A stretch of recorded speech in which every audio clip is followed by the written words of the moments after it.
Okay, so on Sunday, Harry and Meghan conducted their first joint interview since the infamous Oprah Winfrey sit-down. What did they have to say this time?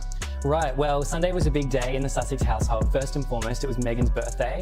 The Duchess of Sussex turned 43, and also the CBS station aired a pre-recorded interview with Harry and Meghan. As you said, it was the first time that they've sat down together on camera since the Oprah Winfrey interview now. And it was a little bit of a different vibe. You know, it was quite a short interview. It was only 10 minutes. And ostensibly, the point of the sit-down was really to emphasise a new initiative by the Archwell Foundation about online safety. And Meghan did hint a little bit about some of her experience, you know, with online abuse, and she hinted at her trauma. This happened in the last 4 years to me, my wife, and my family, right? So that was a very hard decision for me to make, which is how bad is it going to get? Some people would say that you know, you taking on these high-profile battles, but that actually attracts more attention onto you. There is more than enough attention on me and my wife anyway. They pushed me too far. It got to a point where you're damned if you do, you're damned if you don't. I don't think there's anybody else in the world that is better suited and placed to be able to see this through than myself. It's still dangerous, and all it takes is one lone actor, one person who reads this stuff to act on what they have read. And whether it's a knife or acid, whatever it is, and these are things that are a genuine concern for me. It's one of the reasons why I won't bring my wife back. Scrape the surface on my experience, but I do think that I would never want someone else to feel that way, and I would never want someone else to be making those sort of plans, and I would never want someone else to not be believed. So if me voicing what I have overcome will save someone, or asks or encourage someone in their life to really genuinely check in on them and not assume that the appearance is good so everything's okay, then that's worth it. I'll take it. Just when everyone thought Meghan Markle and Prince Harry couldn't top their last blunder, they went and outdid themselves. This time, it's not just another headline. It's an event that has everyone shaking their heads in disbelief. Sunday, the Duke and Duchess of Sussex took part in their first joint interview since their infamous Oprah sit-down. And the reactions were far from what anyone expected. Sure, it was Meghan's 43rd birthday, and yes, this was a rare opportunity to see both of them together on a major platform.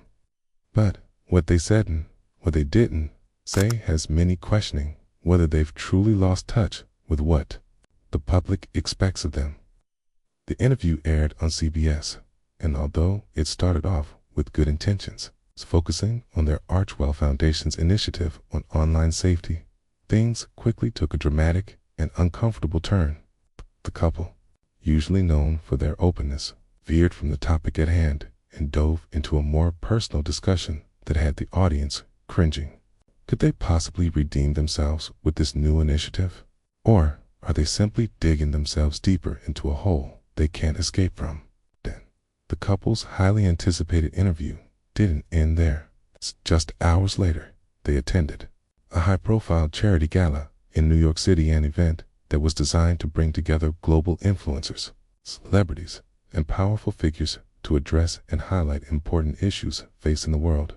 It was supposed to be a night of hope and solidarity, where the world could witness Meghan and Harry reaffirm their commitment to philanthropy and giving back to society. They were not only invited to this prestigious event, but were expected to be the star attractions. The world was watching, waiting for them to show their sincerity and dedication to the causes they claim to support. This was supposed to be their chance to rebuild public trust and demonstrate that they were about more than just headlines and controversy.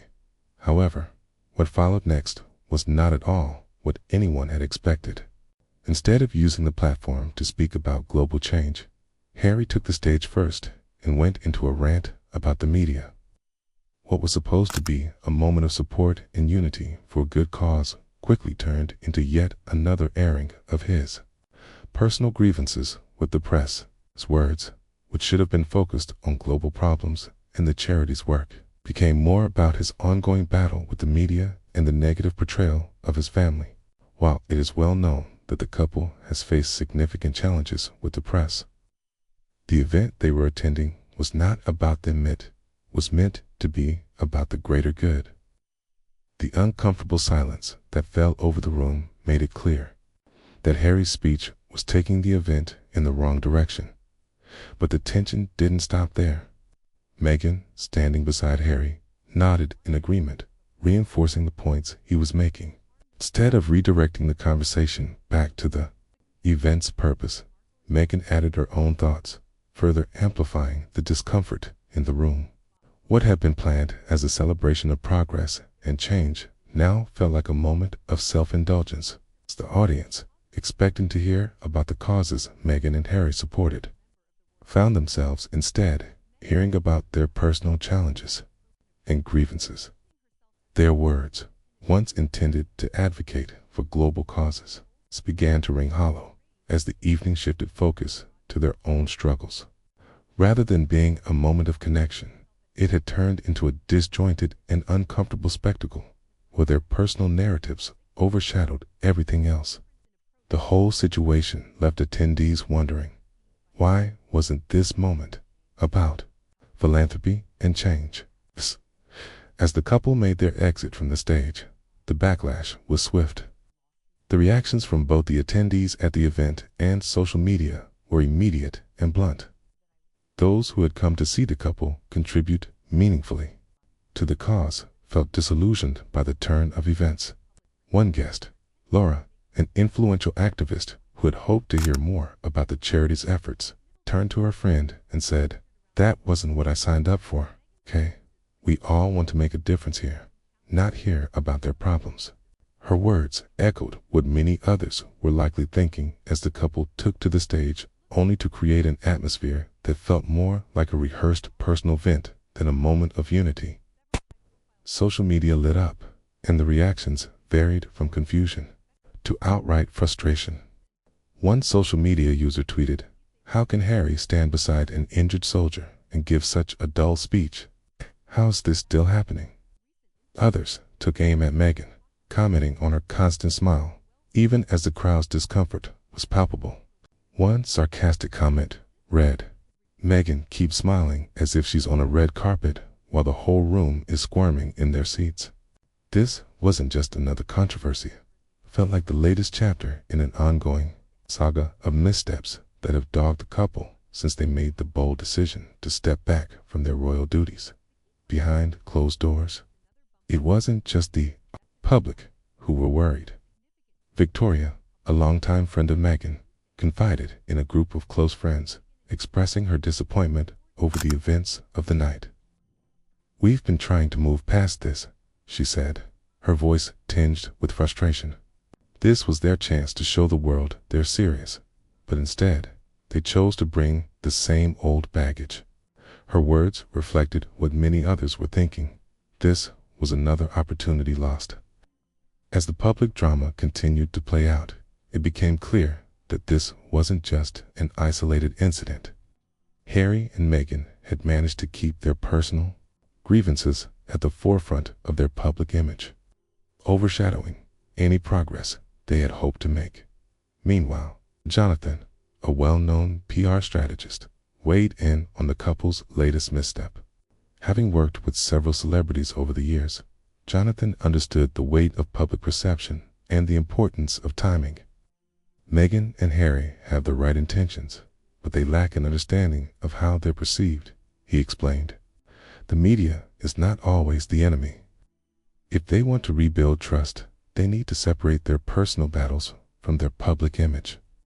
The world doesn't want to hear about their personal drama when they're supposed to be advocating for global causes. Jonathan's observations hit the mark instead of focusing on their philanthropic work. Meghan and Harry continued to put their personal struggles under the microscope. This pattern of making personal grievances the centerpiece of their public image had grown tiresome for many, as much as their supporters praised them for their bravery in sharing their truth. A large section of the public felt that they were failing to move forward. The couple's highly anticipated documentary series was supposed to be a showcase of their new life, their commitment to philanthropy, and the causes they supported. Instead, it felt more like a rehash of their past struggles, a constant focus on their pain rather than the positive contributions they could be making. This failure to shift the narrative led many to wonder if Meghan and Harry were truly ready to evolve, or if they were still trapped in the drama of their past. The evening at the gala was meant to be a moment of impact, a chance to elevate because they were representing and show the world that they were more than just controversy and headlines. But when Meghan and Harry took the stage, it became evident that their personal battles would once again be the dominant story. Even the guests, including those from organizations that have been invited to speak, were visibly uncomfortable, as the couple chose to make this about their personal grievances, rather than the important work being done that night.